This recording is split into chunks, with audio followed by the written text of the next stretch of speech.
कौसल्या सुप्रजा रामपूर्वा सन्ध्या प्रवर्तते उत्तिष्ठ नरशार्दूल कर्तव्यं दैवमान्धिकम् कौसल्या सुप्रजा रामपूर्वा सन्ध्या प्रवर्तते उत्तिष्ठ नरशार्दूल कर्तव्यं दैवमान्धिकम् उत्तिष्ठोत्तिष्ठ गोविन्द उत्तिष्ठ गरुडध्वज उत्तिष्ठ कमलाकान्ता त्रैलोक्यं मङ्गलं कुरु उत्तिष्ठोत्तिष्ठ गोविन्द उत्तिष्ठ गरुडध्वज उत्तिष्ठ कमलाकान्ता त्रैलोक्यं मङ्गलं कुरु मातः समस्त जगतां मधुकैटभारेः वक्षो विहारिणि मनोहर दिव्यमूर्ते श्रीस्वामि निःश्रित जनप्रियदानशीले श्रीवेङ्कटेश दयिते तव सुप्रभातम् मातः समस्त जगतां मधुकैटभारेः वक्षो विहारिणि मनोहर दिव्यमूर्ते श्रीस्वामि निःश्रित जनप्रियदानशीले श्रीवेङ्कटेश दयिते तव सुप्रभातम् എല്ലാ ദിവസവും സ്പെഷ്യൽ ഡേ ആക്കാൻ നമുക്ക് പറ്റും. അതുപോലെയാണ് ഗൈഡ്സ് ഇന്ന് ഞാൻ എൻ്റെ മോർണിംഗ് ബ്രേക്ക്ഫാസ്റ്റ് സ്പെഷ്യൽ ആക്കിയിട്ട് നിങ്ങളുമായിട്ട് പങ്കുവെക്കുകയാണ്. ആക്ച്വലി ഞാൻ അച്ഛനും അമ്മയും എൻ്റെ കൂടെ ഉള്ള സമയത്ത് അമ്മയാണ് കിച്ചണിലൊക്കെ ഓരോ കാര്യങ്ങൾ ചെയ്യുക.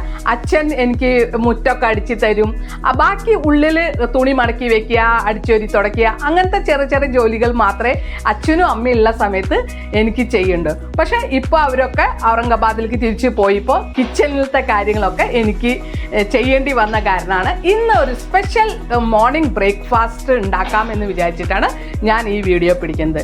ആക്ച്വലി നമ്മൾ ഈ ബ്രേക്ക്ഫാസ്റ്റിനുള്ള ബാറ്റർ തയ്യാറാക്കുമ്പോൾ അല്ലെങ്കിൽ ദോശയ്ക്കോ ഇഡ്ഡലിക്കുള്ള മാവ് തയ്യാറാക്കുമ്പോൾ ഞാൻ ആ സമയത്ത് വീഡിയോ എടുത്തില്ല.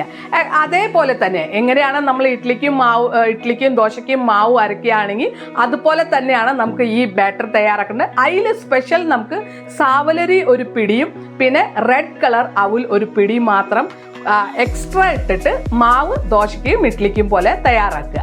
അത് കഴിഞ്ഞിട്ട് ഇത് മാവാണ്. അപ്പോൾ സാധാരണ ഞാൻ പറഞ്ഞില്ലേ എക്സ്ട്രാ അതിൽ അരിയും ഉഴുന്നും അല്ലാത്തത് കുറച്ച് ഉലുവയുണ്ട ഒരു 2 സ്പൂണ് ഉലുവയും ഒരു പിടി അവല് ഒരു പിടി സാവലരി ഇതിട്ട് കഴിഞ്ഞാൽ കുറച്ച് ടേസ്റ്റി ആയിരിക്കും. അപ്പോൾ അങ്ങനെയാണ് ബാറ്റർ തയ്യാറാക്കിയത്. അതിൻ്റെ കൂടെ നമുക്ക് വേണ്ടത് സബോള, അതേമാതിരി ഇഞ്ചി, പച്ചമുളക്, കുറച്ച് മല്ലിയില, ഈ സംഭവം. അതേമാതിരി കുറച്ച് നമുക്ക് കളറ് കിട്ടാൻ വേണ്ടിയിട്ട് കുറച്ച് കളറ് കിട്ടാൻ വേണ്ടിയിട്ട് നമുക്ക് മഞ്ഞൾ, കാശ്മീരി മുളക് പൊടി, ഉപ്പ്. അതേമാതിരി ഈ ദോശയ്ക്ക് കുറച്ച് വീട്ടിലുണ്ടാക്കിയത്. ഇപ്പോൾ അമ്മ എനിക്ക് പാടമൊക്കെ മാറ്റി വെച്ചിട്ട് അമ്മ എനിക്കൊരു 2.5 ലിറ്റർ നെയ്യ് ഉണ്ടാക്കിയിട്ടാണ് ഇവിടുന്ന് പോയത്. ഞാൻ എന്നും പാല് മേടിച്ച് കഴിഞ്ഞാൽ പാട മാറ്റിയിട്ട് ഫ്രീസറിൽ വെക്കും. ആ ഫ്രീസറിൽ വെച്ചിട്ട് അമ്മ വന്നു കഴിഞ്ഞപ്പോൾ അതെല്ലാം എനിക്ക് നെയ്യാക്കിയിട്ട് തന്നു. ബിക്കോസ് എൻ്റെ വീട്ടിലത്തെ ഡുണ്ടുമോളും ദോശ ഉണ്ടാക്കുമ്പോൾ നെയ്യിലാണ് ഞങ്ങൾ ഉണ്ടാക്കി കൊടുക്കാറ്. അപ്പോൾ ബാംഗ്ലൂർക്ക് ഞാൻ കൊടുത്തയക്കാൻ വേണ്ടിയിട്ട് ഈ 2.5 ലിറ്ററിലത്തെ 2 ലിറ്റർ അവർക്ക് 2 പേർക്കും കൊടുത്തു. 1/2 ലിറ്റർ ഞാൻ എൻ്റെ കയ്യിലെടുത്ത് വെച്ചു ഇവിടെ ദോശയൊക്കെ ഉണ്ടാക്കുമ്പോൾ കഴിക്കാൻ വേണ്ടിയിട്ട്. അപ്പോൾ നമുക്ക് നെയ്യാണ് ആവശ്യം. അത് കഴിഞ്ഞിട്ട് നമ്മൾ ഈ ചീഞ്ചട്ടി അടുപ്പത്ത് വെച്ച് സബോള മൂപ്പിച്ച് ഈ ഇതിലേക്കുള്ള സംഭവങ്ങളൊക്കെ മൂപ്പിച്ചിട്ട് നമ്മൾ ഇത് ചൂടാറിയിട്ട് ഈ ബാറ്ററിലേക്ക് ഒഴിച്ച് മിക്സ് ചെയ്യുക. നന്നായിട്ട് മിക്സ് ചെയ്യുക. ആവശ്യത്തിനുള്ള ഉപ്പിട്ടിട്ട് മിക്സ് ചെയ്യുക.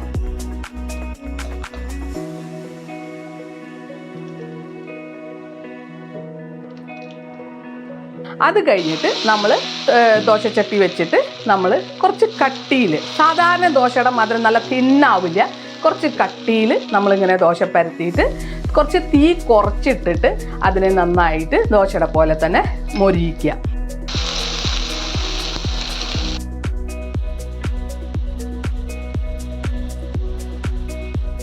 അപ്പോൾ ഇത് കുറച്ച് കട്ടിയായ കാരണം ഇതുപോലെ അടച്ചു വെച്ചിട്ട് നമ്മൾ ചുടുകയാണെങ്കിൽ കുറച്ചും കൂടി ഉള്ളൊക്കെ നന്നായിട്ട് വേവും. ബിക്കോസ് കുറച്ച് കട്ടിയുള്ള കാരണം ചിലപ്പോൾ നമുക്ക് മൊരിഞ്ഞില്ലെങ്കിൽ ടേസ്റ്റ് ഉണ്ടാവില്ല. അപ്പോൾ കുറച്ച് മൊരിഞ്ഞോട് കൂടിയിട്ട് ആയിക്കഴിഞ്ഞാൽ നല്ലതാണ്. അപ്പോൾ അടച്ചു വെക്കാം. നന്നായിട്ട് മൊരിഞ്ഞു കഴിഞ്ഞാൽ മറച്ചിടുക. ഇതുപോലെ നമുക്ക് ദോശ ഉണ്ടാക്കാം.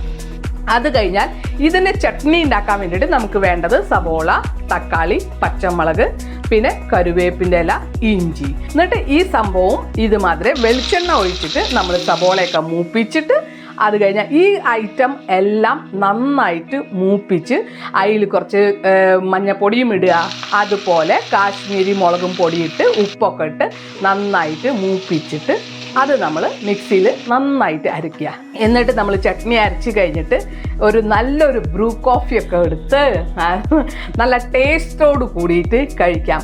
അപ്പം നിങ്ങൾക്ക് എല്ലാവർക്കും ഈ ഒരു ദോശ വളരെ ഇഷ്ടപ്പെട്ടു എന്ന് വിചാരിക്കും. കാരണം ഡെയിലി നമ്മൾ ഉണ്ടാക്കുന്ന ദോശയും കാട്ടിലും ഒരു വ്യത്യസ്തമായിട്ട് ഉണ്ടാക്കുമ്പോൾ നമുക്ക് കഴിക്കാനും ഭയങ്കര രുചി, കുട്ടികൾക്കും ഇത് എന്തോ ഒരു സ്പെഷ്യൽ. അപ്പോൾ ഈ ഒരു സ്പെഷ്യൽ ദോശ ഉണ്ടാക്കിയിട്ട് എല്ലാവരും കമൻറ്റ് ബിലോ, അതേമാതിരി എല്ലാവരും സബ്സ്ക്രൈബ് ചെയ്യുക, ഷെയർ ചെയ്യുക. എല്ലാവർക്കും ഇഷ്ടപ്പെട്ടെങ്കിൽ എല്ലാവരും കമൻ്റ് ഇടുക, അതേമാതിരി സബ്സ്ക്രൈബ് ചെയ്യുക, ഷെയർ ചെയ്യുക, എന്നെ സപ്പോർട്ട് ചെയ്യുക. Bye friends.